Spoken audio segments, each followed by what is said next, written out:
हमारे रामबाबू पासी को दबाने का कार्य किया जाए। रामबाबू पासी से हमारी फोन पे बात हुई। रामबाबू पासी ने हमें ये बताया कि योगेश भाई, ये कुछ हरदोई की चंद ताकतें हैं जो उनको फोन करते हैं वहां के लेखपाल साहब और कहते हैं हमसे मिलने के लिए आइए। मिलने के लिए जब हमारे रामबाबू भाई वहां पे जाते हैं तो उनको डराया जाता है, किनारे ले जाके उनको ये समझाया जाता है कि भाई साहब, आप जो सलीहा पासी का जो इतिहास के जो आवाज उठा रहे हैं, आप एक हरदोई में आवाज बन रहे हैं, कहीं ना कहीं आप इसको बंद कर दीजिए, नहीं तो बहुत सारे लोग आपके पीछे पड़ चुके हैं। मैं लेखपाल हूं, मुझे ये आदेशित किया जा रहा है कि आप इनके घर को नस्ते नाबूद करने का कार्य करें, इनके कागज निकालिए। इनका घर आबादी में बना है, बंजर में बना है, पश्चिम में बना है कि नजूल में बना है, और उसको अंकित करके आप इनको वहां से इनके घर को ध्वस्त करने का कार्य करें। मैराम चाचा जिला अध्यक्ष जी को मैं शत नमन करता हूं और हमारे चाचा जी हैं। तो साथियों, आज वो घड़ी है कि रामबाबू पासी का हम लोग साथ दें। अब वो समय नहीं रह गया कि संगठन मैटर करता है। संगठन यहाँ कोई मैटर नहीं करता, चाहे सुहेल देव आर्मी हो, चाहे हमारे अनोद भाई का संगठन हो, चाहे हमारे अनूप का हो या सूरज का संगठन हो या कोई भी संगठन हो। संगठन मैटर नहीं करता, यहाँ मैटर करता है पासियों की आवाज को दबाने का कार्य अगर कोई भी शक्ति करेगी तो जिस तरह से हमने इको गार्डन में माहौल दिखाया है, हम हरदोई में भी वो माहौल दिखा सकते हैं। और मैं हरदोई के पासियों से कहना चाहता हूं, आप लोग कहीं ना कहीं हमारे रामबाबू पासी का साथ नहीं दे पा रहे हो, आप लोग नहीं दे रहे हो। वहां के जो संगठन है, जो मंच पे चढ़ के बहुत बड़ी बड़ी बातें करते हैं, बहुत ज्यादा, इतनी ज्यादा कि यहाँ की नस फट जाएगी, इतना तेज बोलते हैं, माइक पे इतना तेज बोलते हैं कि यहाँ वाली जो गले की नस होगी ना वो फट जाएगी। लेकिन जब करने की बारी आएगी तो काम खत्म। जब हमारे भाई को साथ देने की बारी आएगी तो वो संगठन बिल्कुल साइलेंट हो जाते हैं। और जब नवयुवक किसी का विरोध करते हैं या पुतला दहन करते हैं या किसी प्रकार का माहौल बनाने का कार्य करते हैं कि सत्ता रूलिंग पार्टी के खिलाफ में एक माहौल बनाया जाए, जैसे हम लोगों ने अशोक रावत का पुतला दहन किया, उसके बाद जो लोग हमारे ही समाज के हैं वो लोग हमारे खिलाफ बिजली पासी किले पे इंटरव्यूज देते हैं। जो लोग हमारे ही लोग हैं वो लाइव आके बोलते हैं कि ये एक असंवैधानिक कार्य है। अरे ये बताइए, संविधान के हिसाब से आप काम करने उतरे हैं क्या? सांसद जी आपकी बात को माने? आप मिलने गए तो थे। कितना सलीहा अर्कवंशी को कितना सलीहा पासी कर दिया गया? या सांसद जी खुद एक बोर्ड लगवाने का, प्रवेश द्वार लगवाने का कार्य करते? आप लोग मिलने को तो गए थे भाई। आपने 1-2 घंटा बैठे वहां पे, कई सारी फोटोज आपकी वायरल हुई, वीडियोस वायरल हुए, क्या हुआ उसके बाद? आज उस मुलाकात को 1.5 महीना हो गया, 1.5 से 2 महीना हो रहा है। भाई कहाँ है माजा सलीहा पासी का द्वार? मैं पूछना चाहता हूं आपसे। और आपको मैं ये कह देना चाहता हूं कि जो जिम्मेदार व्यक्ति समाज का बोझ अपने कंधों पे धोने का कार्य कर रहा है, उस नौजवान के हौसले को पस्त करने का कार्य मत करें। क्योंकि जो भी आपको मिला है पासी समाज से मिला है। पासी समाज के लड़कों ने हर एक व्यक्ति को प्रमोट करने का कार्य किया है, जिसने भी समाज को लड़ाई को लड़ने का कार्य किया है। हरदोई में लोग ज्ञापन देते हैं, हरदोई में लोग डीएम से मिलने जाते हैं, हरदोई में अर्कवंशियों के सामने हमारे पाई समाज के लोग बिना किसी बड़े लीडर के नेतृत्व में खड़े होते हैं, तब आप लोग नहीं आते हैं। सिर्फ रामबाबू को कॉल करके बोलते हैं कि भाई हमारे साथ आप सांसद जी के घर मिलने को चलिए। हमारा समाज, या रामबाबू हो या योगेश हो या सूरज हो या अनोद भाई हो या अनूप हो या हमारे देशराज पासी हो, ये वो लड़के नहीं हैं जो जूता पालिश करने वाले हो। आप पहले इस बात को अपने दिमाग में ना कंठस्थ कर लीजिए, अच्छे से कंठस्थ कर लीजिए। ये वो लड़के कतई नहीं है कि सांसद विधायकों घर के बाहर जूता पालिश करने का काम करें। अरे आपने जूता पालिश किया था तो कितना लग गया स्मृति द्वार? कहाँ लग गया अशोक रावत जी का स्मृति द्वार सलीहा पासी को लेकर? ना लगवाते स्मृति द्वार, एक बोर्ड लगवा देते।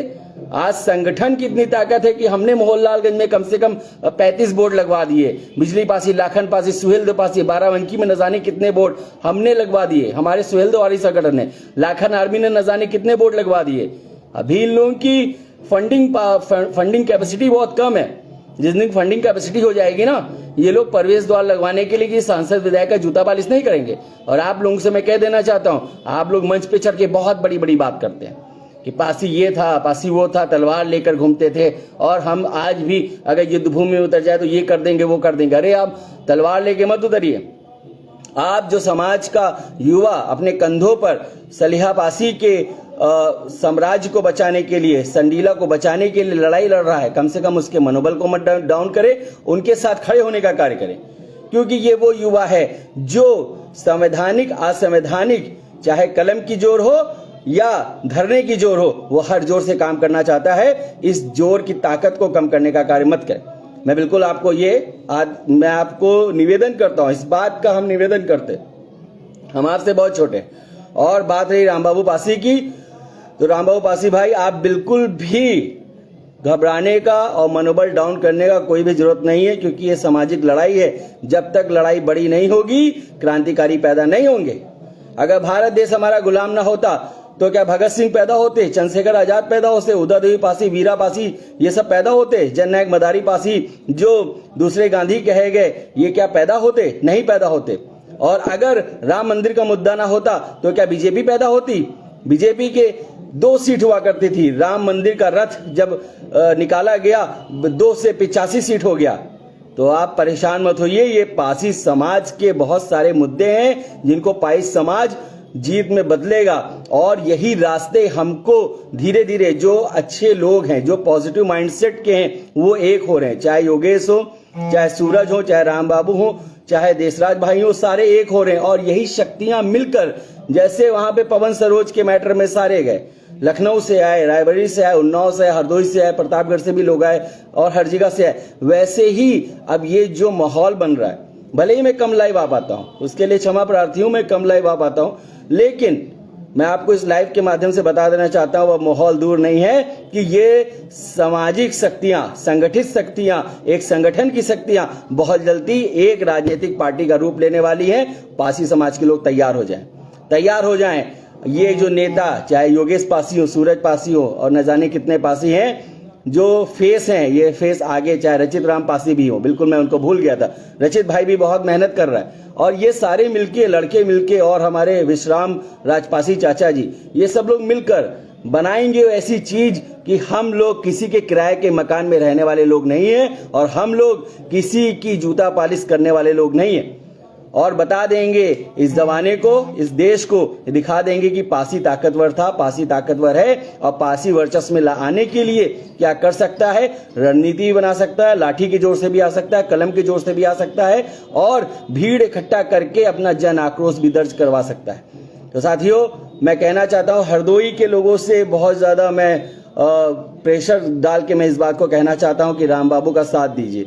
आप लोग राम बाबू का साथ नहीं दे रहे हैं, वो अकेला पड़ रहा है, और आप लोगों को साथ देने की आवश्यकता है। बहुत कम समय में जीत मिलने वाली है। कुछ अंदर की बातें मैं आपको बताऊंगा नहीं, लेकिन आप लोग कम से कम उनके साथ खड़े होने का कार्य करें। अगर आप राम बाबू के साथ नहीं खड़े हो सकते हैं तो कम से कम उनको फोन करके सपोर्ट करने का काम करें, उनके लिए पोस्ट डालें, क्योंकि यहाँ अब हम लोगों ने एक व्यक्ति विशेष को ध्यान देना बंद कर दिया। अब हमारा मतलब है, चाहे वो समाज का काम कर रहा हो, चाहे वो किसी विचारधारा का व्यक्ति हो, हम उसका सपोर्ट करेंगे, क्योंकि विचारधारा में बट करके हम अपने समाज का नुकसान नहीं करने वाले, क्योंकि जो समय बीत जाएगा वो दोबारा नहीं आएगा। और इसी समय को परिवर्तित करके हमें एक बड़ा काम करना है, यही हमारे भाइयों ने आपस में ठाना हुआ है। और आप सभी लोग सपोर्ट करें सलीहा पासी को। सलीहा पासी का सम्मान संडीला को दिलाने के लिए पासियों को ही आगे आना पड़ेगा, कोई और नहीं आने वाला। मैं आपको बता दूं, चाहे लखनऊ की बात थी, लाखन पासी जब लखनऊ के नाम को बदला जा रहा था तो यही लड़के एक हो गए थे, इको गार्डन को भर दिए थे। तो योगी आदित्यनाथ का बयान आया, नहीं वो तो बहुत प्रतापी राजा थे, उनके नाम के साथ कौन छेड़छाड़ कर सकता है। जबकि यही लोग अमौसी एयरपोर्ट लखनऊ में लक्ष्मण की मूर्ति लगवाने का काम किए थे और संदेश दे दिए थे कहीं ना कहीं कि लखनऊ को बसाने वाले लक्ष्मण जी थे और इसका नाम लक्ष्मणपुरी होने वाला है, लेकिन वो नहीं हुआ और आपने इनको चुनाव में शिकस्त दी और ये पीछे पिछड़े। तो साथियों, इस बार फिर आपको ये शिकस्त देनी है और इस तरह की मानसिकता रखने वाले, चाहे वो पार्टी के लोग हो चाहे कोई अग्रवाल हो, मैं किसी भी शक्ति से डरने का कार्य नहीं करता हूं, क्योंकि जब से संगठन में आया हूं डर गायब कर दिया है। आप लोगों से मैं कहना चाहता हूं, अगर हरदोई का पासी राम बाबू का साथ नहीं देगा तो राम बाबू सलीहा पासी ना उनके फूफू हैं ना उनके मौसा हैं। मैं सीधा बात बोलता हूं, बुरा लगेगा तो आप अपना जानिए। सलीहा पासी राम बाबू के ना मौसा है ना फूफू हैं, ठीक है। वो जैसे आपके महापुरुष हैं वैसे उनके भी महापुरुष हैं। अगर वो लड़ाई लड़ रहे हैं स्वेच्छा से, आप देखिए हमारे इतिहासकार महोदय रामदयाल वर्मा बूढ़े हो चुके हैं, वो लड़ाई को लड़ने का काम कर रहे हैं। अरे आप लोग तो जवान हैं, आप लोगों को सिर्फ खड़े होना है उनके साथ में, बोलने का क्या है, क्या करने का क्या है, पेपर का क्या है, वो खुद देखेंगे। लेकिन आप लोग खड़े तो होइए। हरदोई के पासियों को मैं फिर से कहना चाहता हूँ, अरे हरदोई और बाराबंकी की वो धरती रही है जिसने हमेशा क्रांति पैदा की है। आज हरदोई के पासियों को क्या हो गया है? अरे खून नहीं खौलता आपका कि जब सलिहा सिंह अरबंसी लिखा जाता है, खून नहीं खौलता है आपका? हाँ, क्या आपको खुशी नहीं होगी कि सलिहा पासी हो जाएगा? तो चाहे ज्ञापन विज्ञापन की लड़ाई हो या कोर्ट की लड़ाई हो, हम लोग सही लड़ाई लड़ने का कार्य करेंगे। लेकिन लड़ाइयां तभी लड़ी जाती हैं जब जन क्रांति हो, जब जनता का सपोर्ट हो और जब लोग साथ में हो। इसीलिए मैं कह रहा हूं, आप लोग राम बाबू का साथ दें। इस मुद्दे पर मैं राम बाबू के साथ में हूं। जब भी जरूरत पड़ेगी, जिस घड़ी में जरूरत पड़ेगी, मैं आऊंगा और राम बाबू का पूरा साथ दूंगा, पूरे दलबल के साथ में। और जो लोग मशीनरी नहीं है वो लोग संगठन चलाना बंद कर दें। जो लोग डरपोक टाइप के हैं, मैं उनसे निवेदन करता हूं, संगठन चलाना बंद कर दें। क्योंकि आपके द्वारा मंच पे बड़ी बड़ी बातें बोलना और ग्राउंड लेवल पर उस कार्य को ना कर पाना कहीं ना कहीं हमारे समाज के युवकों को कहीं ना कहीं सोचने मजबूर कर देता है कि यही व्यक्ति था जो कुछ और बोल रहा था और आज साथ देने की बारी आई तो पीठ दिखा रहा है। तो साथियों, बिल्कुल, और हरदोई के लोगों से मेरा निवेदन है कि राम बाबू का साथ दें। और बहुत जल्द लखनऊ में बैठक होने वाली है जिसमें कई सारे पाई समाज के चिन्हित चेहरों को मैं बुलाना चाहूंगा और सलिहा पासी की नाम की आवाज को हम हाईकोर्ट में भी उठाने का कार्य करेंगे। लेकिन आप सबका सपोर्ट मिलेगा तब।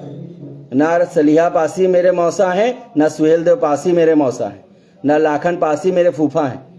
अगर आप साथ दोगे तो हम काम करेंगे, आप साथ नहीं दोगे हमें कोई दिक्कत नहीं। हमारे भी घर में परिवार है, हमें भी पैसे कमाने की लालसा है।